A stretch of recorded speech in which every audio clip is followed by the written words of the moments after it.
Pensa Brasil, com Rodrigo Aidar. Hora de pensar o Brasil com Rodrigo Aidar. Mais uma vez, Aidar, que prazer encontrar contigo. Mais cedo a gente conversou no Band News TV sobre a CPI da pandemia e a possibilidade dessa quarta-feira. Agora, já com a possibilidade ou as possibilidades colocadas à mesa, como reconvocação de Marcelo Queiroga, Eduardo Pazuello, de governadores, de empresários também e do pedido de convocação do presidente da República. Aidar, o presidente Jair Bolsonaro pode ou não ser convocado a prestar esclarecimentos na CPI da Covid? Seja bem-vindo, meu caro. Boa tarde. Boa tarde, Pablo. Bom demais estar com você de novo. Boa tarde aí aos nossos ouvintes e às nossas ouvintes.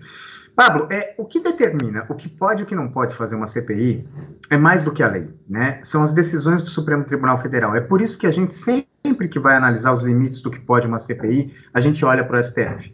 E por que eu digo isso? Porque ao longo dos últimos 20 anos, os trabalhos da CPI vieram sendo balizados pelo Supremo Tribunal Federal. Por exemplo, em 1996, 1999, advogados saíram presos da CPI pelo simples fato de orientar seus clientes. Depoentes eram presos por se recusar a responder perguntas. Graças a decisões do Supremo, essas coisas foram balizadas e a gente vê a diferença do que acontece hoje. O senador Omar Aziz disse textualmente: não serei carcereiro, evita-se da voz de prisão, o trabalho do advogado pode ser feito tranquilamente. Por que isso, Pablo? Porque CPI pode muito, mas não pode tudo. Pode requisitar informações e documentos da administração pública, pode fazer busca e apreensão, acareação, quebrar sigilo fiscal bancário, de dados telefônicos, por exemplo.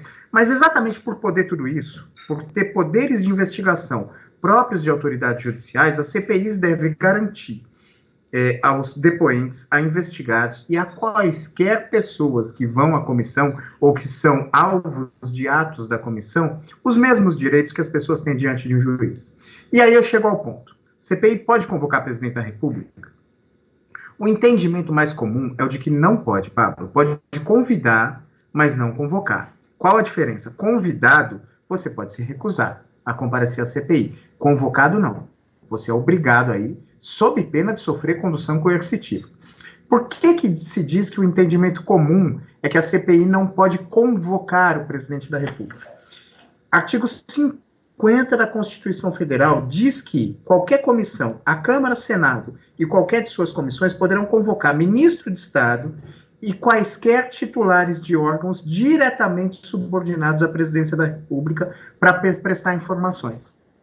E aí, o que se defende, ao menos uma corrente muito importante do judiciário, é que se a Constituição quisesse permitir a convocação do presidente da República, teria sido explícita nesse ponto. Não teria se limitado a ministros de Estado. Ao se limitar a ministros de Estado e outras autoridades subordinadas à presidência, exclui automaticamente o presidente dessa obrigação.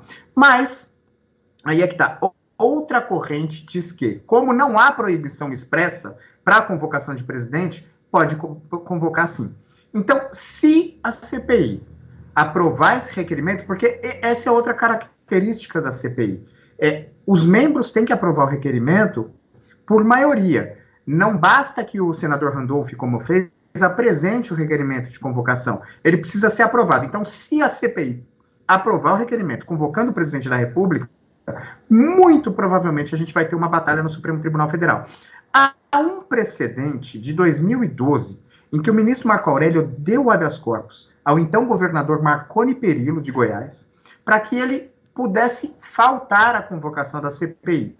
Ele não compareceu à CPI do Cachoeira, do Carlos Cachoeira. A gente lembra do caso do Carlos Cachoeira.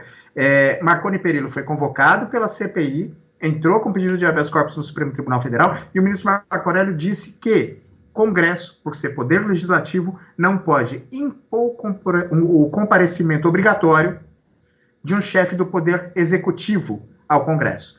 Por aí, a gente já vê que essa enxurrada de pedidos de governador, de convocação de governadores, que foi aprovada hoje na CPI, muito provavelmente vai parar no Supremo Tribunal Federal. A gente vai ter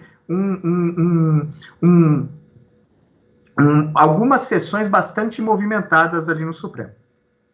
Mais cedo eu também conversei com o Sérgio Amaral, jornalista em Brasília, e ele falava que a judicialização é talvez o menor dos problemas agora, porque há problemas com foco, como você estava falando, há problemas também com a politização da CPI. E aí, qual o risco dessa CPI virar água, como por exemplo a CPI do futebol? Olha, a gente tem vários exemplos de CPI que virou água e que não deu em nada, né, Pablo? Eu acho que o risco dessa CPI virar água é ela banalizar depoimentos, banalizar convocações. Tem que se fazer um trabalho sério, um trabalho muito bem calcado em dados, em informações e menos em espetáculo. A gente pode lembrar de CPIs, por exemplo, a CPI do Judiciário há 20 anos, ela rendeu frutos que a gente enxerga até hoje. A cassação do primeiro senador na história da República, do senador Luiz Estevão, a descoberta daquele desvio de 170 milhões de reais na construção do Fórum Trabalhista aqui de São Paulo, a prisão, né, e a demissão do ex-juiz Nicolau dos Santos Neto, e dali partiu proposta que acabou dando na criação do Conselho Nacional do Ministério Público e do Conselho Nacional de Justiça, dos Conselhos de Controle Externo do Judiciário e do Ministério Público, que acabaram não sendo conselhos de controle externo, porque tem mais membros da carreira do que gente de fora, mas, enfim, são conselhos de controle para melhor administrar o Judiciário e o Ministério Público. Tudo isso que eu acabei de dizer surgiu da CPI do Judiciário. Por quê? Foi feito um trabalho muito baseado em investigação e a CPI usou mais das suas armas, porque a gente vê e foca muito nos depoimentos, mas a CPI tem uma série de outras ferramentas para fazer uma investigação muito mais eficiente do que com a simples tomada de depoimento. Então, eu acho que o risco de a CPI dar em água é banalizar depoimento e focar muito em depoimento. Tem que usar as outras ferramentas. Quebra de sigilo bancário, fiscal e de dados, busca e apreensão de documentos e outras, a careação, por exemplo. Claro, a CPI, sempre que age, tem que agir com fundamento, assim como um juiz age com fundamento. Tem que fundamentar a sua decisão, mas fundamentando, tendo indícios, tem que usar essas outras ferramentas para fazer uma investigação bastante rigorosa e não apenas ficar ali tomando depoimento de testemunha, investigado, seja de lá de quem for. Muito bem, Rodrigo Aidar, obrigado mais uma vez pela companhia, pela aula aqui na Band News FM e até uma próxima oportunidade, meu caro. Até uma próxima, Pablo. A aula é bondade sua. Um abração para você e para os ouvintes. Valeu, um abraço, querido.